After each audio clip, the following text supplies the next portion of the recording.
What would your younger self say about how your family turned out? The letter arrived on a Thursday morning, but the way it was delivered made it feel like a bomb had dropped in the middle of my kitchen, and I could still remember the precise moment I unfolded the crisp,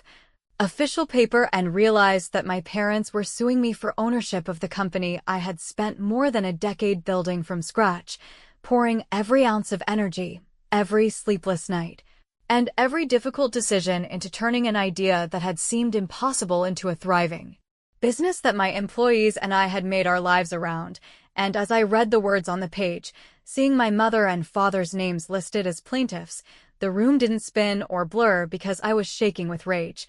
It was because I could not believe that the people who had taught me my first steps, who had helped me with homework, who had attended every school event I could remember, could possibly betray me in such a brutal and calculated way that it went beyond money or pride and entered something almost unthinkable, which was an attempt to strip me of the very thing that had defined my adult life, the work that had been mine and mine alone. And for a moment I wanted to throw the letter across the room, call every attorney I had ever worked with, and confront my parents immediately, but something inside me told me to pause, to breathe, to let the anger settle just enough so that it became sharp and precise instead of blind and messy, because I knew that if I reacted out of emotion, they would smell fear, they would feed off it, and they would win before the case ever reached the courtroom. I had spent years building not only the company, but also a reputation for resilience and competence, and the thought of them thinking they could shake me simply by waving legal papers in my face felt like an insult that needed a strategic response rather than an emotional outburst. So I set the letter down and sat at the edge of my dining table, staring at the handwriting that was both familiar and now almost sinister, and I began to think through the people I trusted, the files I had kept, the emails, the contracts, the moments of doubt and triumph that had accumulated like bricks in the walls of my empire, and I realized that even if they had allies in this fight, even if they had money and lawyers and social influence, I had something far more powerful, which was proof, integrity, and the loyalty of people who had watched me grow this company alongside them, people who knew what I had built and why it mattered, people who could testify not just to the numbers, but to the character and commitment that had driven every success and every decision I had ever made. By the time I had poured a cup of coffee, I had stopped thinking about the betrayal in terms of family and started thinking about it in terms of strategy, and it struck me as absurdly ironic that the people who had once told me that I could do anything, that I was destined for more than ordinary, were now actively trying to erase everything I had accomplished, and I realized that if I allowed myself to be intimidated by them, I would be letting years of work, sweat, and risk dissolve in a moment of weakness, and the thought of letting them win became a strange motivator, because it wasn't just about defending the company, it was about reclaiming the dignity and respect that they had no right to take from me, about proving to myself and to every person who had believed in me that no amount of manipulation or betrayal could shake the foundation I had built with my own hands and my own intellect, and that understanding turned the fear into focus. Over the next few hours, I began outlining my plan, thinking about the evidence I needed to collect, the witnesses I could rely on, the small legal gaps and oversights in the lawsuit that could be exploited. And even as I was constructing this framework in my mind, I felt a strange mixture of anger and exhilaration, because the situation had forced me to become sharper than I had been in years, to see not just the emotional weight of the betrayal, but the tactical advantage in remaining calm. And I couldn't help but smile quietly to myself when I imagined their faces when they realized that their attempt to intimidate me would backfire spectacularly, and that all of their threats and manipulations would meet a wall that was built from experience, preparation, and an unshakable belief in my own worth and abilities. That evening, I didn't call them. I didn't confront them, and I didn't cry or scream or beg for an explanation, because I knew that any engagement on their terms would be playing a losing game, and instead, I drafted emails to my legal team, organized all the documentation proving ownership and operational control, and began lining up the people who had been with me since the beginning of the company to support me when the court date arrived. And as I sat back in my chair, coffee cooling at my side, I allowed myself one thought that was almost indulgent in its intensity. They had underestimated me entirely, and the fact that they believed their threats would work only made the moment sweeter, because they had no idea how deeply I had anticipated this, how calmly I had prepared for this, and how complete my plan was, and that quiet certainty, the knowledge that I wasn't afraid and that I had every resource I could possibly need, was already a small, private victory, a reassurance that the real confrontation had yet to begin, but that when it did, I would be ready in a way that they could not possibly imagine, and that thought was enough to make me close my laptop, pour a second cup of coffee, and feel, for the first time in hours, the kind of calm clarity that comes from knowing that even in the face of betrayal, you still hold all the cards. The next morning, after a restless night of planning and replaying every possible scenario in my head, I started making calls to the people I knew I could trust. Beginning with the employees who had been with me from the very first shaky days when the company had existed in little more than a shared idea and a borrowed laptop, and as I spoke to each of them, explaining carefully but firmly that my parents were attempting to take what I had built through intimidation and legal threats, I was met with a mix of disbelief and quiet determination, which only reinforced in me the sense that I was not alone in this fight, and that their loyalty would be a weapon far more powerful than the lawyers my parents had hired, who, I knew from past dealings, were likely banking on my fear and inexperience to give them the upper hand, and I realized in that moment that my calmness, my refusal to flinch when the letter had first arrived, was already destabilizing them in ways that nothing I could have said or done directly would have achieved.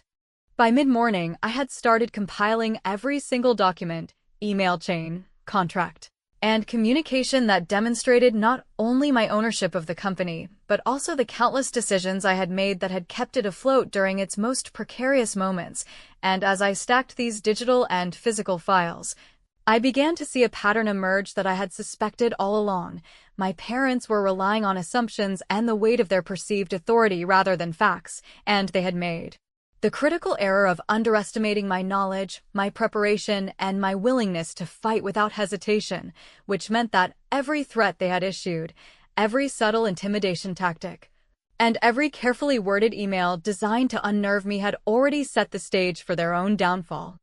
When I received a call from their lawyer, a man who had spent the first 10 minutes trying to sound intimidating and the next 10 trying to guilt me into a settlement I had never considered, I allowed him to speak without interruption. Listening to the rehearsed accusations, the selective interpretations of corporate bylaws, and the thinly veiled suggestions that my hard work meant nothing because it supposedly belonged to the family collectively, and while he spoke, I could feel the shift in the conversation, a subtle hesitation creeping into his voice as I calmly and methodically referenced contracts, board decisions, and evidence that contradicted every single point he made, and the irony that I, the accused, was effectively guiding the conversation while they scrambled to keep up was not lost on me, and I could almost hear the panic forming behind the polished tone, the realization that this would not be the easy victory they had envisioned. By afternoon, I had arranged a series of meetings with key partners, investors, and legal consultants, carefully outlining a strategy that not only protected my company from the immediate threat but also positioned me to reveal, in court if necessary, the full extent of my parents' attempts to manipulate the situation to their advantage. And as I walked into one of these meetings, watching the people who had witnessed the company grow from nothing respond with supportive nods, questions about timelines, and suggestions that further strengthened my case, I realized that the true strength of my position was not in anger, not in retaliation, but in preparation, foresight, and the quiet confidence of knowing that every move they made was being anticipated, recorded, and countered before they could even recognize it. That evening, after returning home and reviewing the day's progress, I allowed myself to consider the psychological edge I had gained, understanding that my parents, blinded by entitlement and the assumption that I would panic at their threats, had no idea that their strategy had already been compromised by my calmness, my ability to organize evidence, and the unwavering loyalty of the people around me, and I began to map out the final steps of my plan, thinking carefully about how I could present the facts in court, how I could expose the truth without descending into personal attacks, and how I could ensure that the first time they realized they were outmaneuvered would be in front of an audience that would see their manipulation for what it truly was, which gave me a private sense of satisfaction that was difficult to contain. As I closed my laptop and prepared for the night, I felt a strange mix of exhaustion and exhilaration because for the first time since reading that letter, I felt like I had regained control of the narrative. And the knowledge that the next day would bring not just the continuation of the legal battle, but the first real test of my parents' assumptions filled me with anticipation and quiet amusement, because while they believed they had the upper hand, I knew something they did not, a subtle advantage that would shift the balance entirely in my favor, and I went to sleep that night with the certainty that whatever happened in court, I was ready, composed, and prepared to turn their attempt to intimidate me into the moment that would define my victory and begin the unraveling of their misguided scheme in ways they could never have foreseen. When I arrived at the courthouse the next morning, I felt a strange mix of anticipation and calm determination, not because I was naive about what my parents might try to do, but because I had spent the previous 24 hours meticulously reviewing every piece of evidence, rehearsing every argument in my mind, and imagining the faces of the people who had betrayed me when they realized their plan had already been anticipated and, in many ways, neutralized before they even set foot in the building. And as I walked past the polished marble floors and through the security checkpoints, I kept repeating to myself that the power in this room was not theirs, it had never been theirs, and that the judge, who I had not thought of in years but who had played a quiet role in my upbringing, would soon become a critical and decisive factor in this battle, a factor they could not possibly predict or influence, which made the entire scenario feel almost absurdly ironic, given that their strategy had been built on the assumption that fear, intimidation, and familial authority would be sufficient to force me into submission. Sitting in the waiting area, I noticed the tension in my parents' faces, subtle but unmistakable, the way their posture seemed slightly rigid, the rapid blinking, the way they whispered to their attorney with eyes darting toward the courtroom. And I allowed myself a quiet moment of satisfaction, knowing that my composure and the sheer audacity of my calm approach were already creating cracks in the image of control they had been projecting. And as I opened my briefcase and arranged the documents, contracts, and emails I had spent the previous day preparing, I realized that the true power of my position was not just in the evidence, but in the timing, in the ability to reveal it in a controlled and deliberate manner that would leave them scrambling to respond. And I imagined the moment when their confidence would meet the reality of a judge who knew both sides, someone who had known me longer than anyone in this courtroom and whose memory of my integrity and work ethic would influence every decision, quietly tipping the scales in my favor before any formal arguments were even heard. When the court clerk called our case, I rose and walked with measured steps, feeling the weight of every choice I had made, every late night, every strategic meeting, and every careful documentation of ownership and operational authority. And as I entered the courtroom and saw my parents seated with their attorney, trying to project composure, I noticed the subtle shift when the judge entered, the way their eyes widened almost imperceptibly as recognition flashed across their faces, because they suddenly understood that the game had changed in ways they could not anticipate, and I, sitting quietly, felt a calm and almost mischievous satisfaction, knowing that the power dynamic had shifted without a word being spoken, and that the true leverage in this room was no longer in threats or legalese, but in the shared history, the credibility, and the integrity that only someone who had known me since childhood could bring to the proceedings. As the session began, I presented my case with deliberate precision, referencing contracts, board decisions, and documented correspondence in a manner that left no room for misinterpretation or manipulation. And I watched my parents' expressions subtly falter as each point I raised was met not with counterarguments, but with the silent acknowledgement that they had underestimated me, and in that silence, I realized the depth of their miscalculation, the arrogance that had allowed them to assume that familial ties could override evidence, and I could see, almost as clearly as if it had been written in bold letters across the courtroom, the moment when the truth of their underestimation began to sink in. A realization that would continue to unfold as I methodically dismantled the foundation of their claims without ever raising my voice, losing composure, or allowing even a hint of doubt to appear in my demeanor, which was exactly what I had intended. By the end of the session, after hours of presentation, rebuttal, and quiet observation, I had established not only the undeniable facts of my ownership and control of the company, but also a psychological advantage over my parents that they could neither counter nor ignore, and as the judge finally paused to review the materials, the tension in the room shifted almost palpably. Because they now understood that their attempt to intimidate me had failed, that their strategy had been entirely predictable to someone who had spent years anticipating challenges, and that the presence of a judge who had known me intimately, who had witnessed my growth and integrity, meant that every argument they had planned would be filtered through a lens of impartial recognition and subtle personal knowledge, leaving them scrambling to adjust, and I left the courtroom with a quiet sense of victory, knowing that the real confrontation had just begun, but that I had already turned the first decisive corner in a battle they had believed they controlled. As the second day of the proceedings began, the atmosphere in the courtroom had shifted in subtle but unmistakable ways, and while my parents tried to project confidence and calm, there was a tension beneath the surface,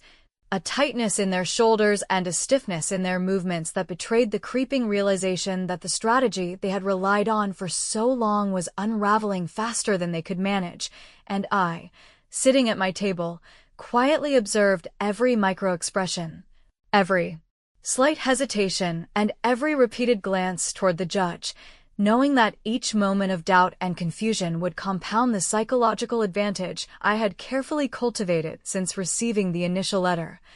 And I understood that this advantage was just as critical as the legal arguments I was about to make, because by now they were already questioning themselves in ways they would not admit to anyone, and that internal disorientation would make every word I spoke resonate more powerfully than it ever could have in a vacuum. The judge, someone I had known since childhood, entered the room with the same steady presence that had always been a source of comfort to me in personal matters, but was now an unpredictable variable for my parents, and as the session began, I noticed the subtle glances they exchanged with their attorney, brief expressions of uncertainty that revealed the depth of their discomfort, and I felt a quiet surge of confidence as I realized that the leverage of familiarity was working in my favor. Because the judge had observed my growth, my determination, and my meticulous attention to detail over years that my parents could not dismiss, and that background would shape the way every argument, every counterpoint, and every piece of evidence was received in ways they could not anticipate, and I knew that by remaining calm, composed, and methodical, I could amplify this effect, transforming what they had intended as intimidation into a demonstration of my competence, foresight, and undeniable ownership. As the hearing progressed, I presented evidence in a precise, deliberate order, beginning with the foundational documents proving my legal authority over the company, followed by detailed records of my operational decisions, financial stewardship, and the loyalty of my team, and with each carefully structured segment, I could see the subtle shifts in my parents' posture, the almost imperceptible sighs, the repeated exchanges with their attorney that revealed they were scrambling to reinterpret a narrative they had assumed they controlled, and I felt an almost giddy sense of satisfaction at watching the carefully constructed facade of dominance crumble under the weight of facts, preparation, and strategic timing, which had all been planned in a way that left them exposed while maintaining my composure and moral high ground, because I knew that the courtroom, as intimidating as it was not the ultimate battleground, but rather the stage on which their miscalculations would be revealed to everyone who mattered. Halfway through the proceedings, the tension reached a new level when the judge, after reviewing my detailed exhibits and the attorney's increasingly flustered arguments, paused to ask a question that revealed a nuance in the case that my parents had not anticipated. And I answered with precise clarity, referencing previous communications and documented agreements, and the effect was immediate and undeniable. A wave of disbelief crossed their faces, their confidence faltered, and their attorney, who had tried to maintain control, struggled to respond with the coherence he had relied on for so long. And I realized in that moment that the true power of preparation was not just in knowing the facts, but in controlling the narrative so completely that the opposition's every move was already anticipated, countered, and neutralized in a way that made them appear incompetent without a single personal attack or raised voice, and I relished the satisfaction of knowing that they could not recover without conceding, and that concession was inevitable. By the time the session concluded for the day, my parents were visibly drained, not just by the legal battle, but by the subtle psychological dismantling that had been taking place under their noses, and as I gathered my materials and left the courtroom, I could see the realization settling in on their faces that they had underestimated me in every conceivable way, and that the judge, someone they had never expected to be a decisive factor in their favor, had already begun shaping the outcome. Through impartial observation, personal knowledge, and a quiet but undeniable recognition of my confidence, and I walked out with the sense that the final stage was approaching. A moment when everything I had prepared would culminate in a revelation that would leave my parents stunned, the courtroom witnessing not just a legal victory, but the emotional, strategic, and brilliantly executed reversal of their attempt to control and intimidate me, and I knew that the next session would deliver the closure, the justice, and the satisfaction that I had been planning for from the very beginning. The morning of the final session arrived with a weight that seemed to press down on everyone in the courthouse, but for me, it carried a sense of inevitability that was both exhilarating and almost surreal. Because I had spent months anticipating this exact moment, plotting every detail, rehearsing every argument, and carefully crafting the presentation of evidence and testimony so that it would not merely survive scrutiny, but dominate the narrative in a way that my parents could not possibly counter, and as I entered the courtroom, I could see the tension etched across their faces, the tightness in their jaws, and the slight tremor in their hands as they held onto folders filled with what they clearly believed was their final leverage. And I understood immediately that all of the psychological groundwork I had laid over the past days, the meticulous organization, the calm composure, the strategic timing, and the subtle leverage of personal credibility with the judge, had already begun to erode the confidence they had relied on to intimidate me, leaving them exposed and vulnerable in a way that could not be fixed by their attorney's carefully rehearsed lines or last-minute adjustments. When the judge called the session to order, the room seemed to hold its collective breath, and I could feel the unspoken awareness that this would be the moment when the culmination of preparation, patience, and strategy would manifest. And as I began presenting the final documents, contracts, and correspondences, I noticed my parents exchanging frantic glances, their whispers growing shorter and more urgent. And I realized with quiet satisfaction that their entire plan was now collapsing under the weight of facts and precedent, and the subtle power of familiarity, because the judge, someone who had witnessed my growth and professionalism since I was a child, understood the context, the reliability, and the precision with which I had conducted my company, and in that understanding, I had an advantage that no legal argument, no bluff, and no intimidation could ever overcome, and I could see, almost as clearly as if it had been projected onto the walls of the courtroom, the moment when my parents recognized that they had not only underestimated me, but had also underestimated the human factor that could never be predicted or manipulated: respect, credibility, and the quietly observed history of integrity that could tip the scales without anyone needing to raise their voice or bend the rules. As the judge reviewed my evidence and listened to my presentation, I deliberately held back the most significant point. The one piece of information that would not only seal the legal argument, but also deliver the emotional and psychological impact that I had planned to leave lingering in the room long after the formal session concluded. And I could see my parents' frustration mounting with every document I referenced, every email I read aloud, and every logical sequence I explained, because it was becoming painfully clear that their attempt to manipulate, intimidate, or leverage family influence had failed spectacularly, and the confidence they had clung to as a shield was crumbling in real time, revealing not just legal vulnerability, but personal humiliation. And I could feel the collective tension of anticipation building in the room as I reached the point where the final revelation would shift everything from argument to undeniable resolution. When I finally presented the decisive evidence, a set of contractual and operational documents that definitively established my ownership, authority, and control of the company,